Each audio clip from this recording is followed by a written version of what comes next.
এক গ্রামে মাথা কাটা ডাইনি ছিল। গ্রামের লোক ডাইনিকে অনেক ভয় পেত। রাত হলে গ্রামের লোক যে যার ঘরে চলে যায়। আরে সীতা, জলদি এই প্রদীপ নিবাও, ওই ডাইনি আসার সময় হয়েছে। ও আমাদের ঘরে আলো দেখলে এখানে আসতে পারে। জলদি যাও আর পুরো ঘর অন্ধকার করে দাও।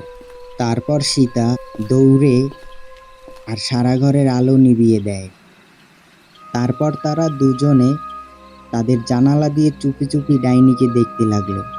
তখন তারা অনেক দূরে মাথা কাটা ডাইনিকে আসতে দেখলো। ওই ডাইনির মাথা কাটা, আর তার মাথাটা নিজের হাতে। তারপর ডাইনি রাজেশের ঘরের পাশ দিয়ে সামনে চলে যায়, আর তারা দুজন অনেক ভয় পায়।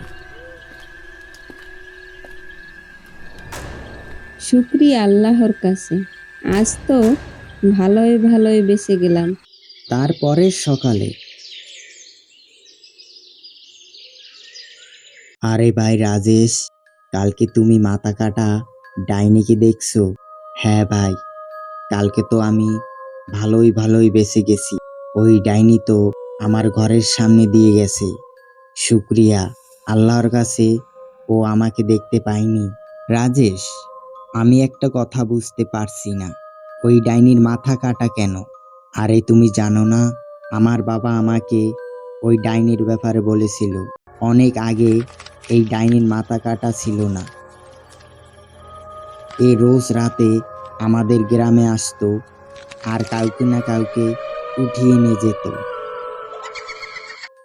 গ্রামের লোক ডাইনির কাজে অতিষ্ঠ হয়ে একদিন ডাইনির ওপর হামলা করে আর ডাইনির মাথা কেটে দিল। তারপর কি হয়েছিল ভাই? ডাইনি মারা গেছিল? হ্যাঁ, গ্রামের লোক ডাইনিকে দুই টুকরো করে জঙ্গলে দাফন করে দিয়েছিল। তবে ফের মাথা কাটা ডাইনি আবার ফিরে আসলো কিভাবে? কিছু বছর আগে চোর ডাকাত তাদের সোনা লুকানোর জন্য মাটি খুঁড়তে খুঁড়তে ডাইনিকে মুক্তি করে দিল। আরে মরে গেলাম, এইটা আবার কি জিনিস? এ আমি কি করলাম? এই মাথা কাটা কোথা থেকে এলো? আরে ভাই, এটা তো কোনো মানুষ না, এটা তো মনে হয় ডাইনি। আরে মরে গেলাম, ভাগো এখান থেকে ভাগো, না হলে এ আমাদেরকে কাঁচা খেয়ে ফেলবে।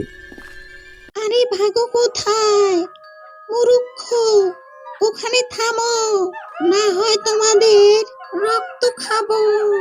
ডাইনি, আমাদের মাফ করে দাও, আমরা তোমার ঘুম নষ্ট করতে আসিনি। আমরা তো এসেছি আমাদের জমানো জিনিসপত্র লুকিয়ে রাখতে।